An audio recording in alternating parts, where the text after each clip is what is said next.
So the first question is which is very very simple but still हमें उसे करके दिखाना होगा.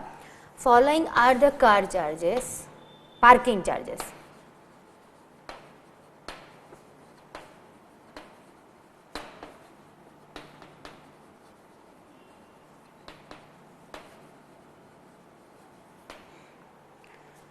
near a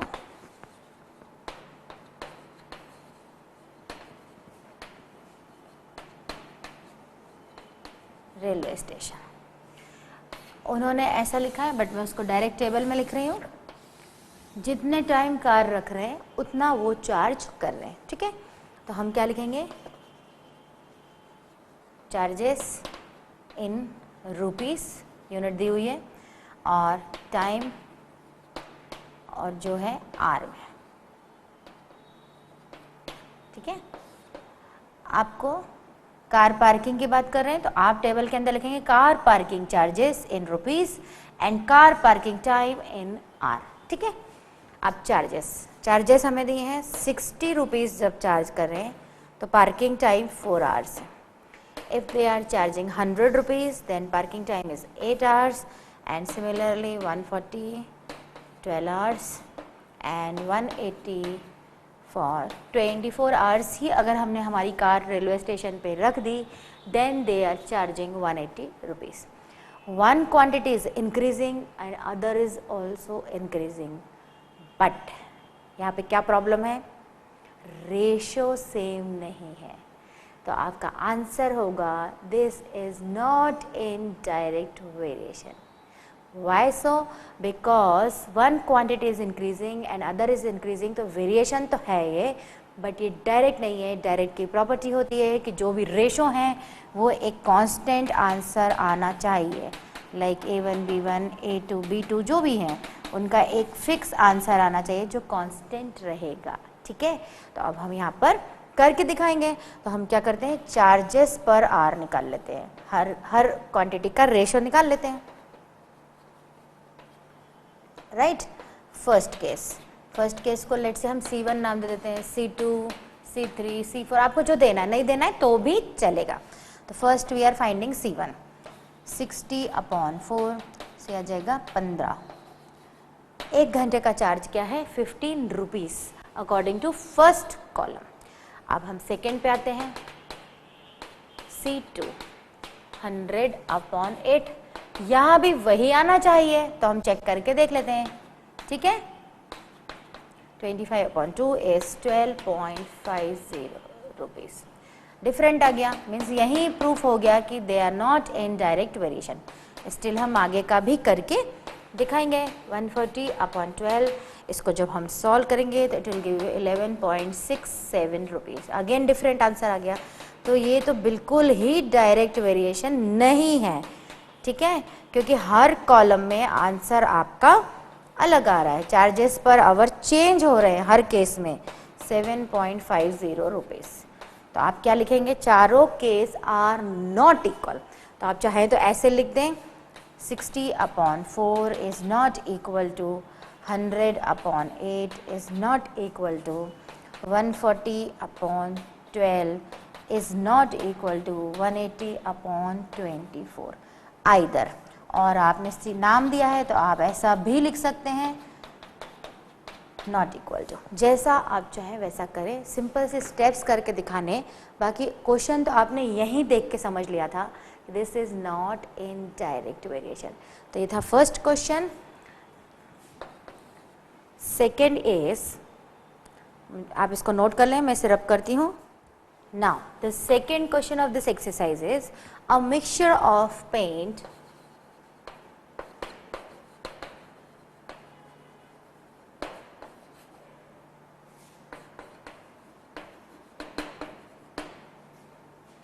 prepared by, mixture है तो ऑब्वियस है कोई 2-4 चीज़ों की मिक्सिंग हो रही होगी. prepared by mixing 1 part of red pigments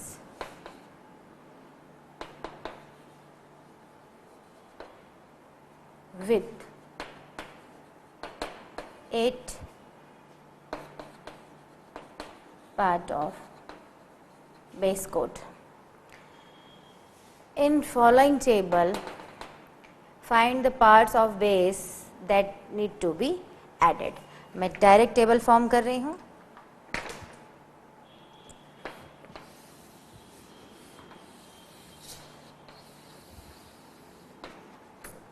table में दो चीज का कॉम्बिनेशन है, part of red pigment and base colour. तो ये आपको वैसे भी पता है, जब भी कोई पेंट और वाइट वॉशिंग और कुछ भी होता है तो उसमें दो तीन कलर को मिक्स किया जाता है एक पर्टिकुलर फॉर्म करने के लिए. ठीक है, तो क्या होता है, एक बेस कलर होता है और एक जो भी आपको चाहिए. आपके घर में आपको ब्लू चाहिए तो आप ब्लू का पिगमेंट डालेंगे, रेड चाहिए तो रेड का. उनका जो रेशो दिया हुआ है, अगर रेड का लेट से 1 ड्रॉप है तो बेस 8 लेना पड़ रहा है. ठीक है, जो कॉम्बिनेशन है. तो 4 होगा तो क्या होगा, 7 होगा तो क्या होगा, 12 होगा देन बेस की क्वांटिटी क्या होगी, एंड 20 होगा देन बेस की क्वांटिटी क्या होगी.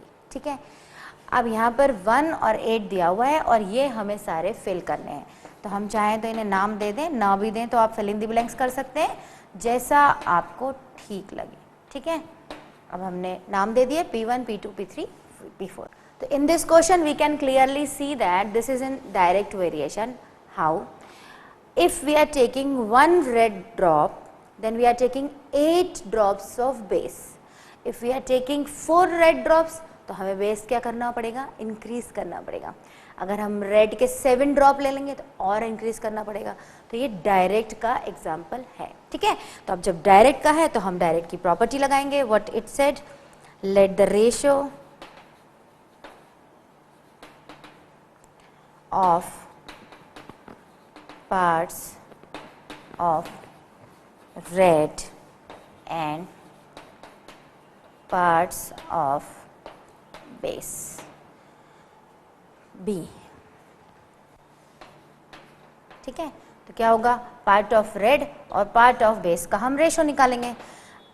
जैसा हम आपको पहले भी बता चुके हैं, इसको हमने मान लीजिए A नाम दे दिया, इसको हमने B नाम दे दिया. तो what will do, A upon B is equals to 1/8. पहले तो हमें ये पता चल गया, विच इज इक्वल टू एक कांस्टेंट आना चाहिए जो हमने क्या लेते हैं जनरली, अगर कुछ वैल्यू नहीं पता है तो k, स्मॉल k. अब इसको यूज करते हुए हम ये वाला फाइंड करेंगे. 1/8 इज इक्वल टू 4/P1. अब इसको हम सॉल्व करेंगे तो मैं यहाँ कर लेती हूँ. ठीक है, 4 क्रॉस किया, 1 into P1 is equal to 4 into 8. So P1 is equal to 32. First fill in the blanks आया कि यहाँ पर क्या आना चाहिए, 32. अब लेट से आपको 1% का भी डाउट है तो आप 4/32 करके देखिए तो आंसर क्या आना चाहिए, 1/8. बिकॉज फर्स्ट क्या आ चुका है, रेशियो 1/8. तो in the second column it should be equal to 1/8. तभी ये डायरेक्ट में होगा, अदरवाइज डायरेक्ट में नहीं होगा. मतलब one quantity is increasing, other is increasing, it doesn't mean they are in direct, but one is increasing, second is also increasing and उनका ratio same आ रहा है, देन वो डायरेक्ट होगा. तो हमने क्या किया, फर्स्ट रेशियो निकाल लिया, कितना आया 1/8. ये हमारा सेकेंड पार्ट है ना, फिल इन द ब्लैंक्स वाला. सेकेंड पार्ट में हमारा आंसर है 32 एंड 4/32 इज इक्वल टू 1/8. तो हमारा प्रूफ हो रहा है. अब थर्ड हम लेते हैं, 4/32 is equal to 7/P2. Again cross, 4 into P2 is equal to 7 into 32. यहाँ पे मैंने क्रॉस किया था तो एरो लगाना मैं भूल गई. P2 is equal to 7 into 32/4. इसको हमने काटा पीटी करी and after cancellation it is 56. So this is equal to 56. Still मैं क्या बोलूँगी, इसको चेक करिए, 7/56 it should be equal to 1/8 और आ रहा है, मीन्स ये हमने सही फाइंड आउट किया है. Now fourth last one which is 12, sorry last one नहीं, थर्ड वन, 7/56 आ चुका है is equal to 12/P3. Again इसको हम यहाँ सॉल्व करते हैं, क्रॉस हो गए है ना. 7 into P3 is equal to 12 into 56. P3 is equal to 12 into 56 upon 7. 7 8 and 12 8 96. तो P3 भी आपका आ गया which is 96. इसको भी रेशो निकाल के देखेंगे तो क्या आना चाहिए 1/8 कांस्टेंट है ना। अब फोर्थ वन में आप चाहें तो फर्स्ट और आखिरी ले लें, जरूरी नहीं कि मैंने जो लिया है वो आप लें, इसमें हम थोड़ा सा चेंज कर देते हैं, हम फर्स्ट एंड लास्ट ले लेते हैं। जैसा मैंने आपको कहा कि कोई कंपल्शन नहीं है, आप कोई भी जो वैल्यू गिवन है उसके थ्रू सॉल्व कर सकते हैं। Again cross 1 into P4 is equal to 20 into 8. P4 is equal to 20 into 8 upon 1 means 160. P4 भी आ गया जो कितना आया 160। बस ये है कि हमें 20 upon 160 सॉल्व करने पे क्या आना चाहिए 1/8, बिकॉज हमने पहले ही मेंशन कर दिया part of red and part of base is equal to 1/8। ठीक है, सिंपल सा क्वेश्चन था। अब मैं इसे रब करके यही क्वेश्चन नंबर 3 बता रही हूँ क्योंकि वो इसी से कनेक्टेड है। Question number 3 is in question 2 above, if one part of red pigment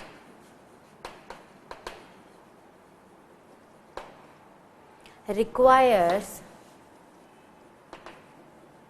75 ml of base, इसे मैं यहाँ इसलिए कर रही हूँ कि ये फर्स्ट सेकेंड क्वेश्चन से ही कनेक्टेड है। How much red pigment should we mix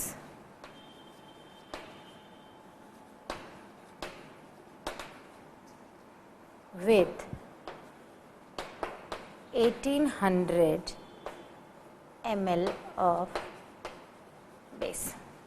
इस वाले क्वेश्चन में क्या कहा था, जैसे जैसे रेड की क्वांटिटी हम इंक्रीज कर रहे थे तो बेस की क्वांटिटी भी इंक्रीज हो रही थी।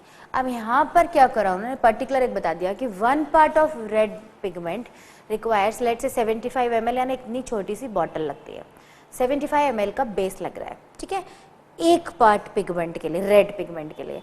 अब सेकेंड केस में क्या कहा है उन्होंने, अगर 80 ml बेस ले लें, मीन्स लेट से एक बकेट बराबर बेस ले लें, तो उसमें हम कितनी रेड ड्रॉप्स डालेंगे, रेड पार्ट डालेंगे। ठीक है, छोटा सा क्वेश्चन है, इसकी टेबल बना लेते हैं।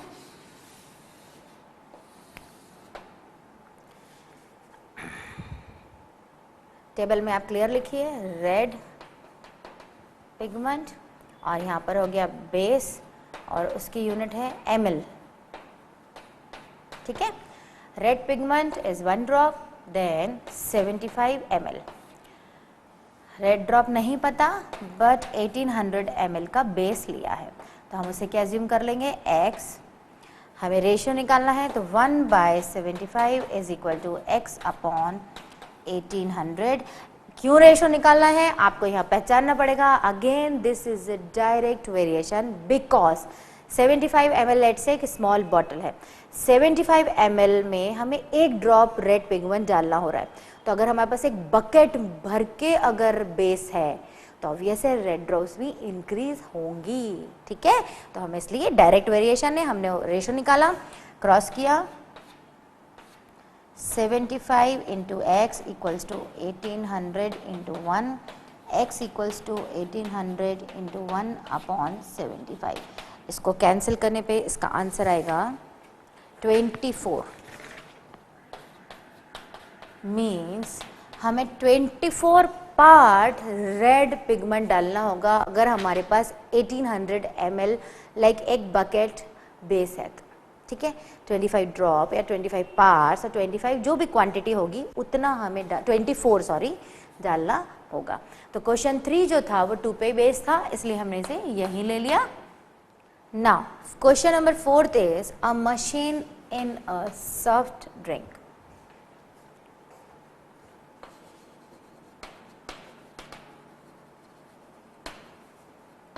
Machine in a soft drink factory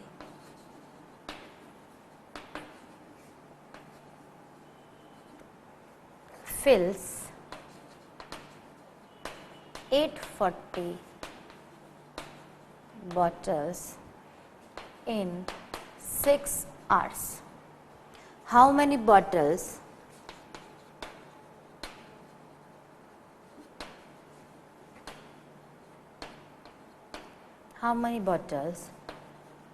will it fill in 5 hours?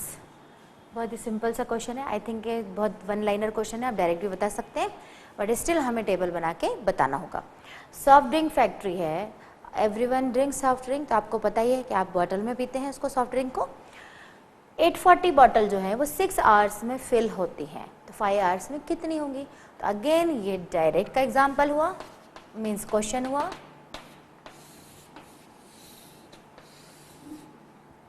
यहाँ पर आ जाएगा आवर्स बॉटल्स. आवर्स जब 6 हैं तब बॉटल जो फिल हो रही हैं दैट इज 840. ठीक है. आवर्स जब 5 हैं तो how many bottle will fill, तो हम सिंपल एक्स ले लिया, रेशो लगाएंगे और इसको सॉल्व करेंगे. आप हर क्वेश्चन में आपको मेंशन करना पड़ेगा कि आइदर दिस इज डायरेक्ट और इनवर्स वेरिएशन. मैंने जैसे आपको बताया कि मैं भूल भी जाऊं बट आपको लिखना है, तो अब आप यहाँ कॉमन सेंस से बता सकते हैं.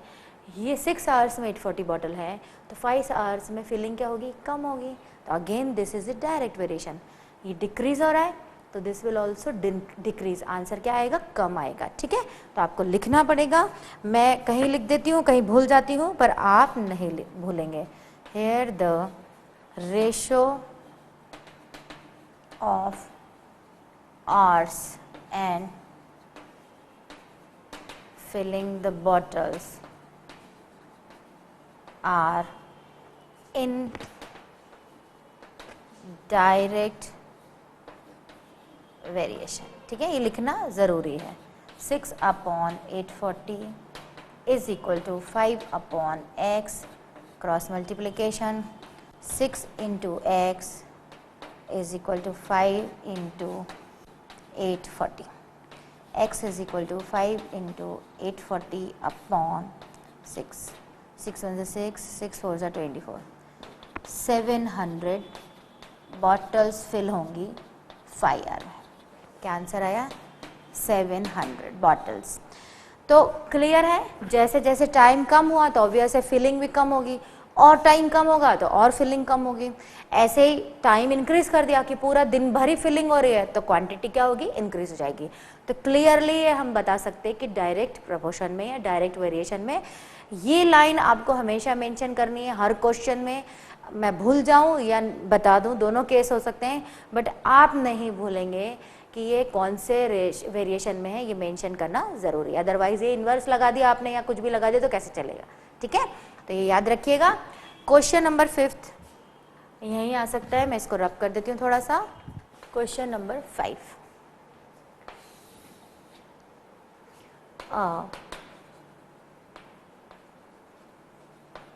Photograph of bacteria. थोड़ा सा डिफरेंट क्वेश्चन है. photograph of bacteria enlarged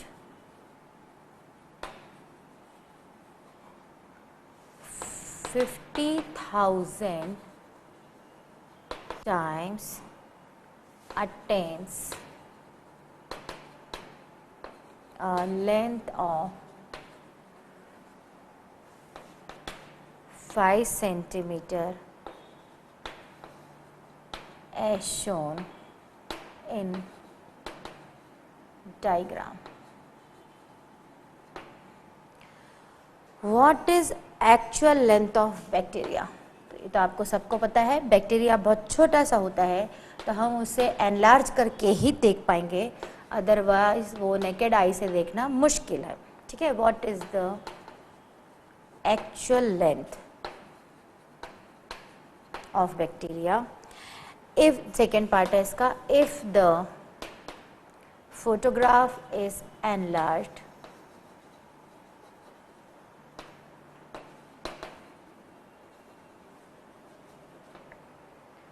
(20 times only, 20,000 times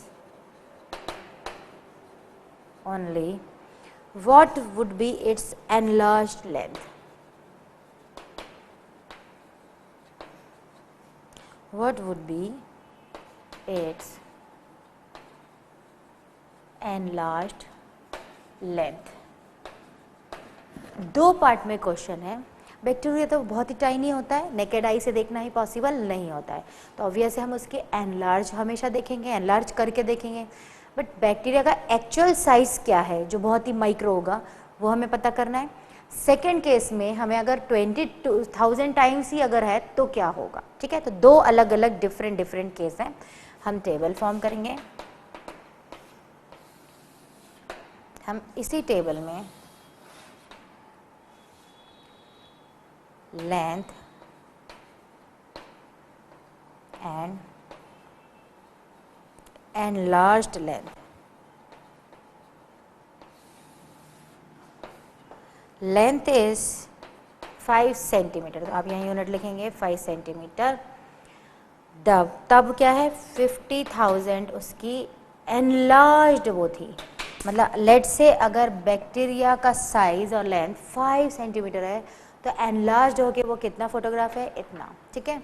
अब सेकेंड में हमने क्या किया, अगर 20,000 होगा तो हमें ये फाइंड करना है, तो हमने इसे क्या कर दिया, मिसिंग कर दिया। अब हम क्या करेंगे, सबसे पहले तो हम पहले ये वाला पार्ट सॉल्व करेंगे, what is the actual length of the bacteria. तो आप यहाँ लिखेंगे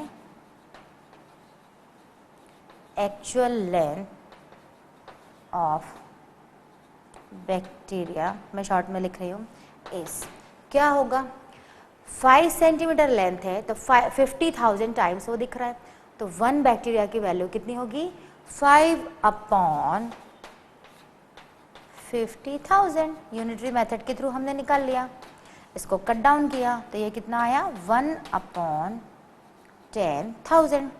इसको आइदर हम ऐसा ही रख सकते हैं या इसे हम ऐसा रख सकते हैं या इसे हम ऐसा लिख सकते हैं। तो हम कैसा लिखेंगे, 10⁻⁻4 सेंटीमीटर है बैक्टीरिया की एक्चुअल लेंथ। मतलब मैं तो पिंच बता रही हूँ, पिंच भी नहीं, 10⁻⁻4, यानी बहुत ही माइक्रो, बहुत ही छोटा बैक्टीरिया, ठीक है। तो ये तो हमने निकाली एक्चुअल लेंथ। अब हमें एनलार्ज की बात करनी है, तो हमने टेबल फॉर्म कर लिए। डायरेक्ट में दिख रहा है क्लियर कि 5 सेंटीमीटर लेंथ है तो 50,000 टाइम्स है, और उल्टा पढ़ लीजिए, 50,000 टाइम्स एनलार्ज लेंथ है तो 5 सेंटीमीटर एक्चुअल लेंथ है, तो 20,000 होगी तो ये क्या होगा, तो ऑब्वियस है डिक्रीज होगा, means one quantity is decreasing and other is decreasing, तो हम उसका रेशो फाइंड आउट कर लेंगे। तो हम क्या करेंगे, सेकेंड पार्ट, फर्स्ट तो हमने निकाल ली बैक्टीरिया की एक्चुअल लेंथ, 1 बैक्टीरिया की, 5/50,000 इज इक्वल टू x/20,000। इसको हम यहीं सॉल्व कर लेते हैं, क्रॉस कर लेंगे, x into 50,000 is equal to 5 into 20,000, x is equal to 5 into 20,000 upon 50,000। तो सारे ज़ीरोस पहले कैंसिल हो जाएंगे, 5 से 5 कैंसिल हो गया एंड 2 सेंटीमीटर आ गया उसका आंसर। मीन्स 2 सेंटीमीटर है तो 20,000 आया लेंथ एनलार्ज, 5 सेंटीमीटर है तो एनलार्ज लेंथ 50,000 है, और वैसे एक्चुअली जो बैक्टीरिया है वो बहुत ही माइक्रो, इतना छोटा है कि we can not see by naked eyes, ठीक है। तो ये था आपका 5th क्वेश्चन।